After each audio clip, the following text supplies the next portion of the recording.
Howdy, howdy. Welcome on in to the pre-show before the free show. Oh, yeah? You need to scoot over.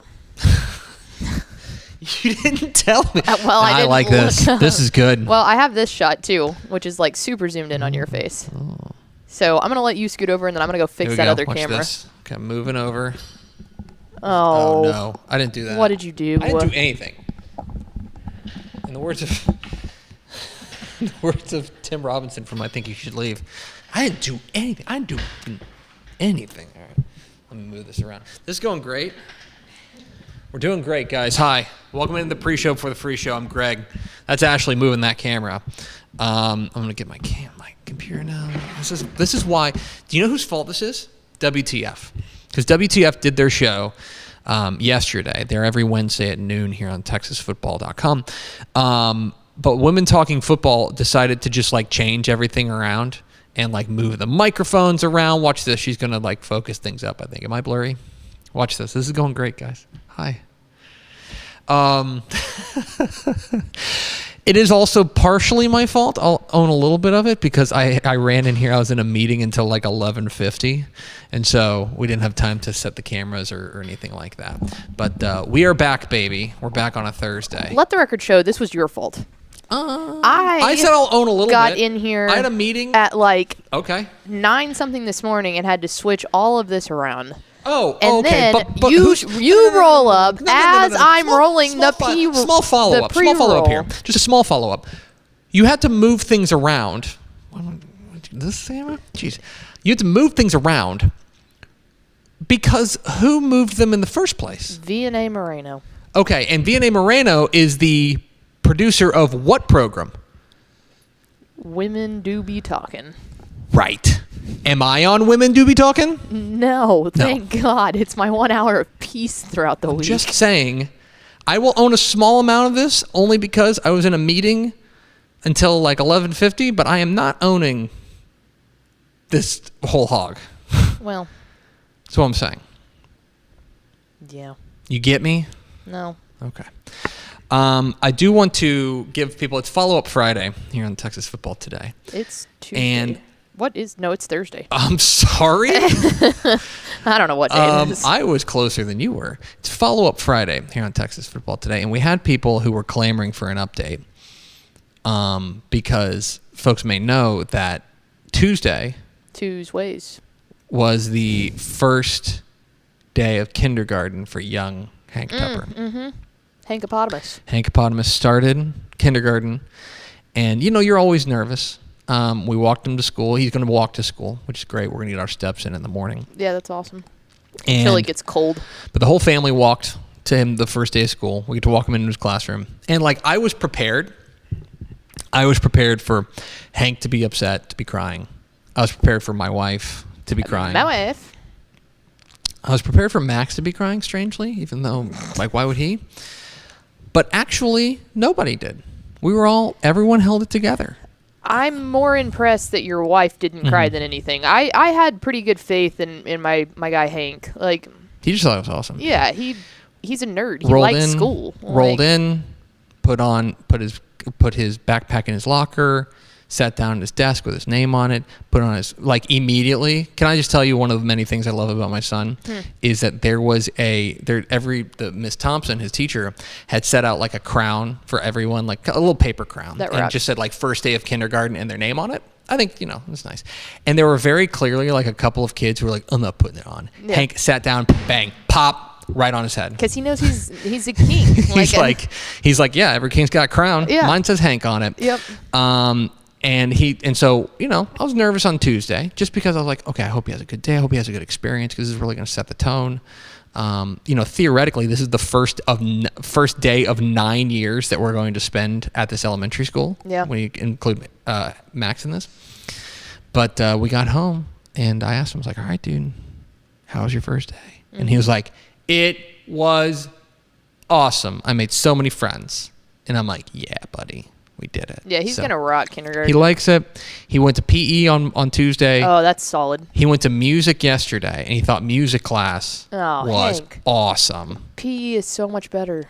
But he liked them both. That's fair. He liked PE too. And then today we'll get the full report on art class because he goes to art class on Thursdays. Speaking of art, he stopped by, as the viewers may remember, and I have my Hank Tepper original prior to first day of kindergarten. That's a treasured thing. Yeah, that's like dated too, so it's got even more value to it. Yeah. So anyway, thumbs up for that. And things are going great. We like being in school. We like being in elementary school. And my wife likes that there's only one kid at home for 7 hours a day. Yeah, so that also rocks. Cool. Anyway, hit the theme expo.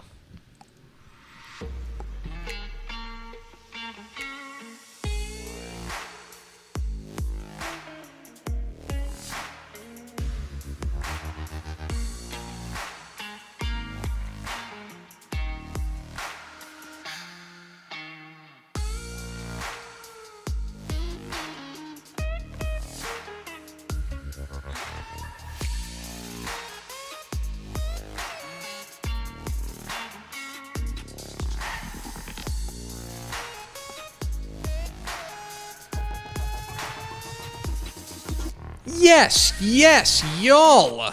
From the brand new Dave Campbell's Texas Football Mothership here in beautiful Lewisville, Texas, it's Texas Football Today, a show with two cameras, camera 1 and camera 2. My name's Greg Tepper.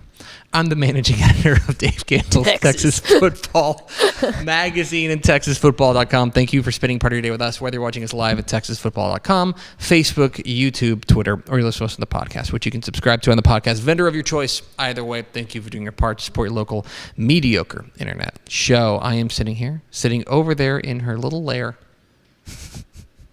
She is the Duchess of the Dorks, Miss 305. She's Ashley Pickle. You used to consider it a palace. Now it's a lair. Did I suddenly wake up and be evil? This is true. Two things can be true. Depends on the day. Yeah, I mean it's a lair. It's it can be whatever. But anyway, hi Ashley. Hello. Today is Thursday, August 15th, 2024. It is 105 days until Thanksgiving. 105. Probably. Now I don't want to go crazy. Like next week, I'll probably say that it's time to start planning for Thanksgiving. Yeah, I feel like under the 100-day mark. 100. Under the 100-day mark is the time to start. Now would be a little premature. Going. Yeah, but if you're a super fan of Thanksgiving like we are, let your heart be happy. I'll just say this: live. If you just want to like open a spreadsheet. Yeah. Today. Yeah, put a title on it. You're right. It's like and just like title it. Thanksgiving 2024. If you need to like start kind of breaking up into color coding based off of like what family's bringing, like go ahead and set the foundation. You want to plan. Yes. Right. If you want to start your planning to plan, I think you're within your rights. Happy birthday to Chief Keef. It's episode 1790. On today's show, folks, we're going to continue our series of TXHSFB ICYMI. Yep, you did that to yourself.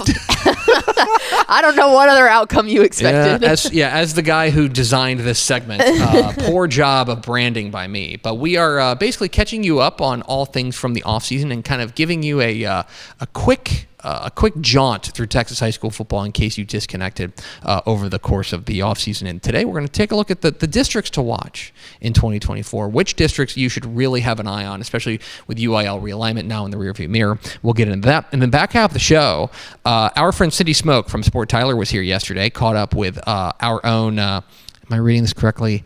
Ashley Pickle? Correct. And you guys talked a little bit about the Earl Campbell Tyler Rose Award. We did. And everything they got going on in Tyler. I don't know if I mentioned this, but I was out in Tyler 2 weeks ago, or maybe a week ago. For their luncheon? For their kickoff luncheon. I was the keynote speaker there. They gave me the Garth Brooks, Britney Spears microphone. Solid. But it was a great time out there. They've got a beautiful, if you haven't been out to Tyler recently, so everyone knows where Trinity Mother Frances Rose Stadium is over there, in Tyler. They have built this like beautiful new like convention center, event center there. It's shocking. It's unbelievable. Yeah. And they had a fantastic event there, only partially ruined by me. Correct. But Cindy Smoak was here yesterday to talk a little bit about the Earl, Campbell, Tyler Rose Award and everything SportTyler's got cooking. We'll hear from here at the back half of the program. Do we have first four through the door, mademoiselle? We sure do. It was Daniel Agnew, Ed McElroy, jersey number 69, nice, and Joey Hill. Welcome in, fellas. Welcome in, friends. We do appreciate you spending a little bit of your day with us here on Texas Football Today. Okay, so the Texas high school football season kicks off 2 weeks from today. I'm going to say that again. The Texas high school football season kicks off 2 weeks from today. Let's go. 14 days. I will be at a Texas high school football game 2 weeks from this evening. Do you want to tell them what game it is? I think I'm going to tease that a little bit. This is a horizontal tease. You're going to have to tune into another episode of Texas Football Today to find out. But we are careening headlong towards Texas high school football season. And I recognize, again, that this is a soup that I swim in. Yep. And this is a soup that you swim in, Pickle. Yes. We pay attention to Texas high school football year round. But I recognize there are people who do it wrong. Yep. And that they don't lock into Texas high school football all year round. Instead, what they do is they clock in whenever football season starts. And there is a fair amount of people, or maybe they clock in when they get their magazine. Get the 2024 summer edition of Dave Campbell's Texas Football. That's the official start. So when they clock in. And I get that. And so what I want to do is kind of catch you up to speed so that when 2 weeks from today, the Texas high school football season gets going, you'll be like, oh, okay, I kind of know what's going on. Mm-hmm. I know what to expect. And so on Monday's show, we talked about the big coaching changes and we talked about the big UIL realignment headlines. Today, what I want to do is I want to focus on some of the districts that you're going to want to pay attention to coming into the fall. Because, again, UIL realignment came about in February and reshuffled the districts and changed some things around. As a result, you need to know which districts are the ones that you need to be paying especially close attention to. What I focused on are, in my opinion, the most not even high profile, but perhaps the most competitive districts, and the districts that I think are going to have some of the best games and be the most have the most high profile games in them. And so I broke them up into two different categories. We're going to start with the big schools. Let's start with the big schools, 6A and 5A. There in the biggest classifications. And one, not surprising at the top, District 11, 6A. This was the District of Doom last year. And of course, the headline here is that it features both 6A state champions in DeSoto and Duncanville. But you have a team in Cedar Hill, who, by the way, played 4 rounds deep in the playoffs last year. You have a team in Waxahachie, which won a playoff game last year. Then you're adding in a top 10 team and a regional finalist, a team that played 4 rounds deep in 5A D1 last year in Lancaster, plus the Mesquite Horn and Dallas Skyline rounding out District 11. There is reason to believe that is still the District of Doom in Class 6A. In the Houston area, I want you to focus a little bit on District 15, 6A. Now, many of these teams are actually, this is a carryover from last year's District 15 6A, which is that you got Klein Collins, Klein Kane, Tomball, Memorial, the rest of the Klein schools there as well. But what makes this district particularly tantalizing heading into 2024 is who joins them, which is specifically Magnolia West, which were two teams that were excellent last year in the 5A Division 1, each of which won a playoff game. Now you're adding those two teams in. This is a district where there are 9 teams. 6 of them played in the playoffs, and every one of them won at least one playoff game. It is a deep and dangerous district. 23-6A is probably the district that is probably the brother to District 11 6A as far as District of Doom is concerned, because yes, while District 11 6A may have both 6A state champions, District 23 6A has both 6A state runners-up in Galena Park North Shore and Humble Summer Creek. What is notable here, particularly, this is largely the same. They add in Channelview, which moves over from District 22 to District 23. But what's notable here is that they are now in District 23 instead of District 21. And you're thinking, Tepper, who could possibly care about it there being District 23 instead of District 21? What I would submit to you, dear viewer, is that will change their playoff path significantly. Yes. And suddenly you're in a bye district matchup with teams like Clear Springs, teams like Dickinson, teams like Clear Falls. In my opinion, perhaps more interesting first-round playoff games. Mm-hmm. So that is one district that I'm keeping my eye on in District 23, 6A. In 5A-D1, I want you to pay attention to what's going on in District 13. This is the new power district in San Antonio, as you have taken a variety of the best teams from the greater San Antonio area and kind of smushed them together. Smithson Valley and Wagner and Bernie Champion kind of moved together, as well as Seguin and San Antonio MacArthur, but they get two teams coming into their district from different places, both of which have reason to believe they can challenge for the district title. The first is San Antonio Piper. Mm-hmm. There's a 5A Division II team last year that made it all the way to the regional final last year before coming up short to Liberty Hill. This team is for real. And then you add in New Braunfels. New Braunfels was a team that was a playoff squad last year in 6A, lost a heartbreaker in the first round to San Antonio Johnson. They are dropping down to Class 5A Division I. That is going to make this, in my opinion, the San Antonio area district to watch across the entire Alamo City. And then in 582, there's District 3 5A-D2. Now, there's a few other districts we could talk about here, but I want to focus in on 3 5A-D2. This is an area, this is a district pretty much in the DFW Metroplex, kind of, and it's actually, if you map it out, it's a really wide-ranging district. You got teams from Argyle, north of town, all the way down to Mansfield, and everywhere in between, plus E-Block in the building, Burleson as well. But it's at the very top that this district gets really interesting. You got Argyle, now thrust into a district with Colleyville heritage. You add in Mansfield Timberview, which was a 9-win team from 5A Division I a year ago. And Summit. And by the way, you add in Summit, which is a team that has made deep runs in the past. And Everman. You add in Grapevine. The Colony is a team that was that was within a whisker of making the playoff. I believe they lost a playoff tiebreaker to get in 5A-D1. They're dropping down to 5A-D2. This is a dangerous district in 3 5A-D2. There are going to be good teams left out of the playoffs here in District 3 5A-D2. Okay, so that's the big school districts to watch. Now I want to focus a little bit on the small school districts to watch. So we're talking about 4A, 3A, 2A, and 1A. And there's a lot here, but I want to break it down by district, by classification here. In 4A-D1, District 7 4A-D1 is pretty ridiculous. You've got two teams that are now pretty familiar with one another, Salina and Frisco Panther Creek. They're probably the class of this district, 7 4A-D1.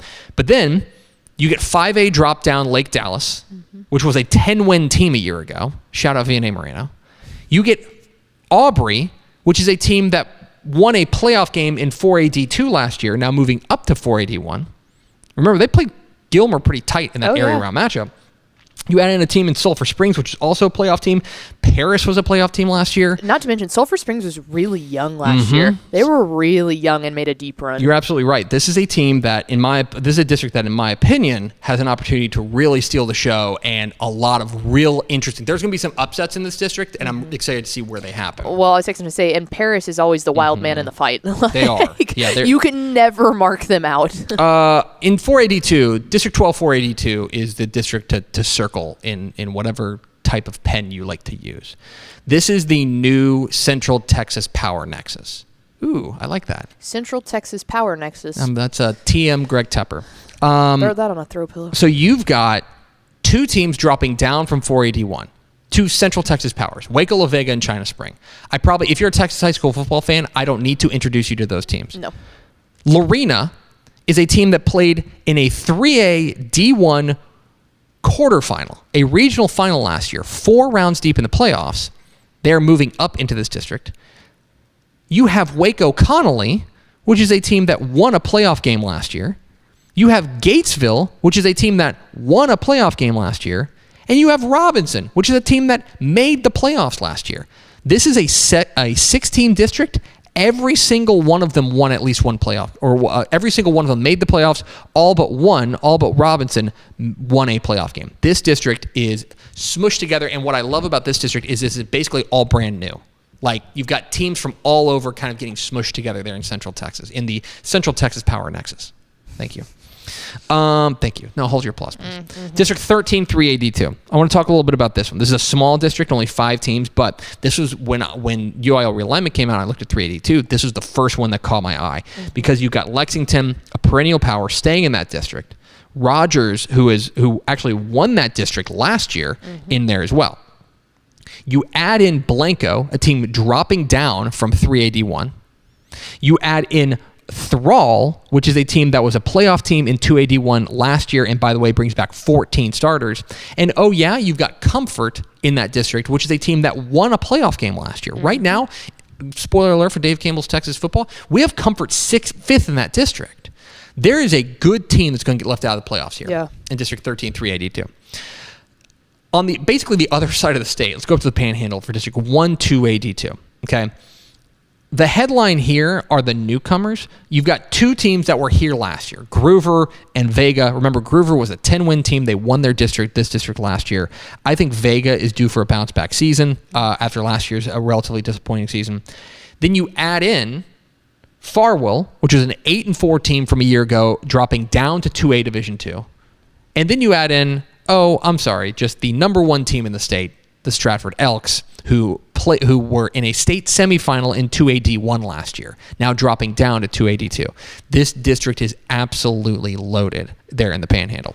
And finally, in the 6-man ranks, I want to talk a little bit about District 11, 1A Division 1. Okay, this was District 12, now District 11, so it'll be some kind of shifting sands as far as what the playoffs look like, but the district remained the same. At the very top with Abbott and Aquila and Coolidge, you've got 3 really solid teams there. I think Penelope could be in for a nice breakout year as well, and then keep an eye on Golson. This is a team. Isn't it Penelope's first year? No. Penelope's been playing. Who is the new one? Pawnee. I was close. I'm sick. But this is a district. I mean, remember, Penelope made the playoffs last year. They were the team that made the playoffs. This is a really wide open district, I think, with Abbott at the very top. But 11 with 1A Division 1 and a new head coach. District 11 1A Division 1 is a district I've got my eye on. So there you go. Some districts to watch as we now careen towards Texas high school football season, just 2 weeks away. So make sure you keep it locked here for all things football across the state. We are Texas Football Today. We're here every Monday and Thursday on TexasFootball.com, talking football in the Lone Star State. You can follow us on Twitter at DCTF, like us on Facebook, Facebook.com/Dave Campbell's. Follow us on Instagram, Instagram.com/Dave Campbell's, and of course see us at TexasFootball.com. Hey, I'm just checking my watch. Ooh, do you know what time it is? What time is it? It's Texan Live o'clock. How about that? Go to TexasFootball.com/subscribe to become a Dave Campbell's Texas Football subscriber. Yes, you get the 2024 summer edition of Dave Campbell's Texas Football. We'll mail that to you lickety-split. But more than that, you get a year of Dave Campbell's Texan Live, our streaming platform. Are there games today? Oh, yeah. Welcome to Volleyball Central, the John Turner Classic. The John Turner Classic, yeah. And you were talking about how there's like dozens and dozens and dozens of volleyball games. Yeah, we usually do over 100 different streams of volleyball games from the John Turner. So it's going on all weekend long. You need to go, especially even if you're a football fan that's just itching for like high school competition. These girls are insanely good at volleyball. So go check it out. You get volleyball, and then of course when football season rolls around, we've got you covered with hundreds and hundreds of Texas high school football games, including hundreds of live Texas high school football playoff games live on your device as part of your Dave Campbell's Texas Football subscription. Go to TexasFootball.com/subscribe. Coming up in just a moment, Pickles sit-down interview with SportTyler's Cindy Smoak to talk about the Earl Campbell Tyler Rose Award. But first, a word from these valued partners.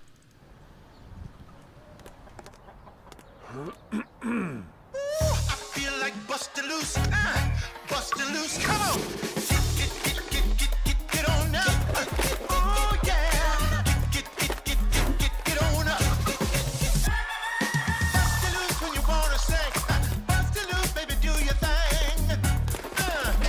Talking about bust it loose, yeah.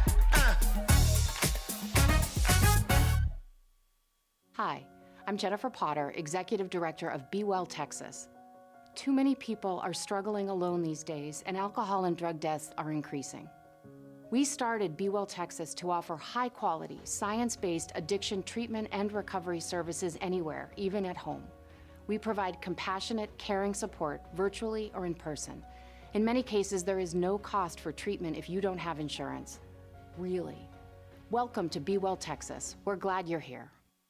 Wing is the largest residential drone delivery provider in the world, delivering to your home in less than 30 minutes. Order using an app just like other popular delivery services, and Wing's automated drone takes care of the rest.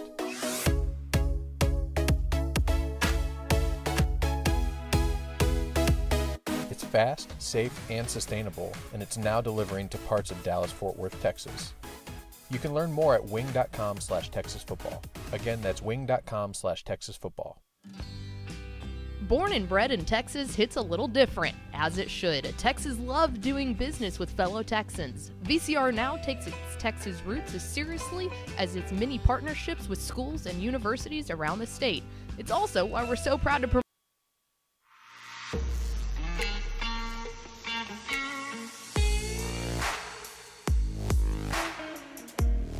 Pickle with Dave Campbell's Texas Football, along Miss Cindy Smoak, the Executive Director of SportTyler's. Cindy, how are you? I'm good.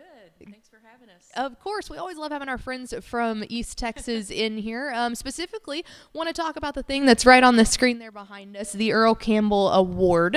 Coming into this season, some of that criteria is switching a little bit. Go ahead and tell us the difference from the award that we know and love into what it's going to be now. Okay. Well, it's a Texas-based award with it goes to an offensive player of the year, but they have to have a tie to Texas. And in the past, it's been what they could have been born in Texas, be playing at a Texas D1 school, have gone to a Texas junior college, and then transferred somewhere else, or they had played high school football in Texas. Well, with the transfer portal, these guys are everywhere.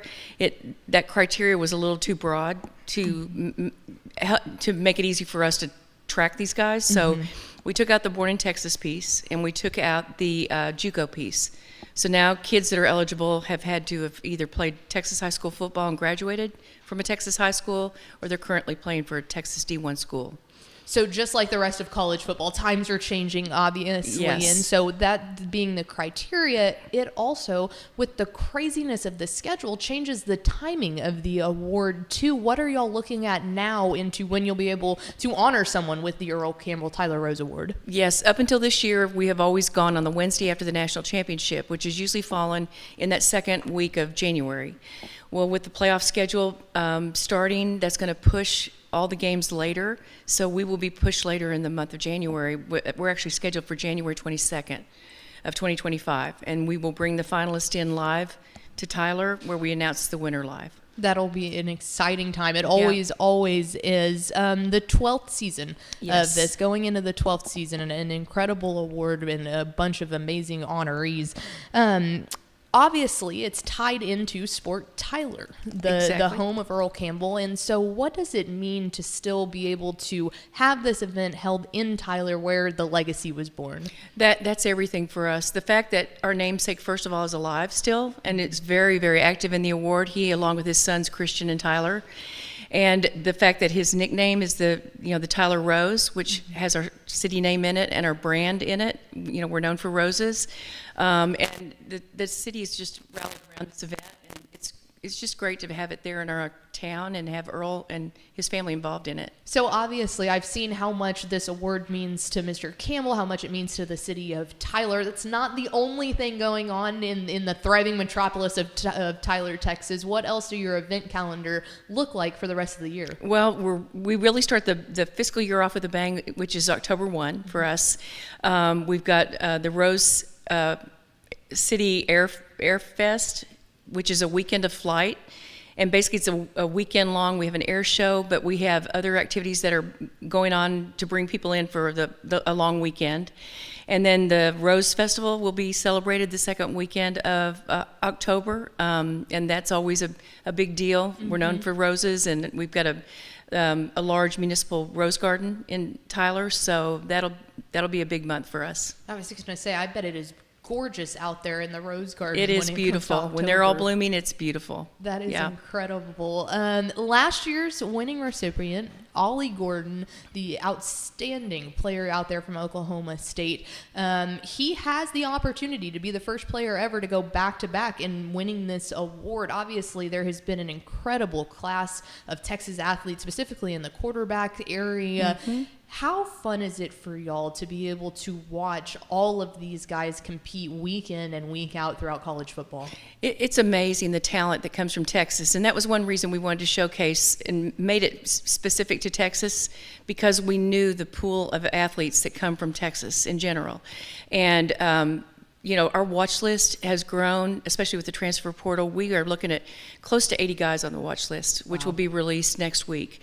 But to watch them all season long and to see how talented they are, and then you think, how are we ever going to narrow this down to 5 finalists? I am glad it is y'all and not me, because 80 of those incredible athletes, that's just amazing that there's so much talent that comes from this state. It is, but it always seems to work itself out. The cream rises to the top, as my dad always said. And so by the time we get to semifinalist announcements, we've got a good idea of maybe our top 16. And so it seems to always work itself out. But we're really excited about Ollie Gordon, because he does have an opportunity to repeat. I know he's a front runner for the Heisman possibly and the Doak Walker again. So I feel like if he stays healthy, which we hope they all do, that we could see him back. But we've got 3 other finalists from last year that have come back to school this year that are playing again. And that is the quarterback from Liberty, Caden Salter. We also have Jalen Milroe, the quarterback at Alabama. And then Ashton Genty, who's a running back at Boise State. And so they're all back in action this year. So you never know who's going to show up in Tyler, Texas in January. I was just going to say, it is the place to be on January 22nd as they award this year's Earl Campbell Tyler Rose Award winner. She is Miss Cindy Smoak, the Executive Director of SportTyler's. Cindy, we really just always love having y'all in here. Well, thank you. And look forward to seeing who y'all choose. And again, I'm glad it's y'all and not me. Thank you for having us. There she is, our friend Cindy Smoak from SportTyler, as the Earl Campbell Tyler Rose Award begins another year of honoring the best and brightest of football products from the state of Texas, all in the name of one of the greatest to ever do it there in Earl Campbell. We appreciate her time stopping by the studio yesterday, as I can timestamp that. It happened yesterday on those chairs right over there. This is true. That's right. Can't confirm. I was there. So let's see. What else we got? Let's go over to Ashley Pickle for America's second favorite segment. Final thoughts. Just a reminder, John Turner Classic, the volleyball, massive volleyball tournament down in Houston going on TexanLive.com. So go check that out. And then this was realistically our first full week of our new show programming. So if y'all have any opinions on this, we would love to hear from y'all. I guess you can tweet at us and let us know if you liked it or not. Yeah, it's Ashley_Pickle12. That's the official Twitter account for all comments. Ashley_Pickle12. Don't love that. I did ask for this one. If you have other complaints, y'all know who to go to. And then starting 2 weeks from today, of course, will be the first Friday night of the Texas high school football season. And normally we will have Tep and Step, the video version of Tep and Step on Friday. That will start whenever we get into the season. So make sure you stand by for that. But other than that, a full week of programming, Pickle. Rare. I'm tired. I'm exhausted. Yeah, time to sleep. Exactly right. That's going to do it for us. Thanks for spending a little bit of your day with us. Follow us on Twitter at DCTF. Like us on Facebook, facebook.com/Dave Campbell's.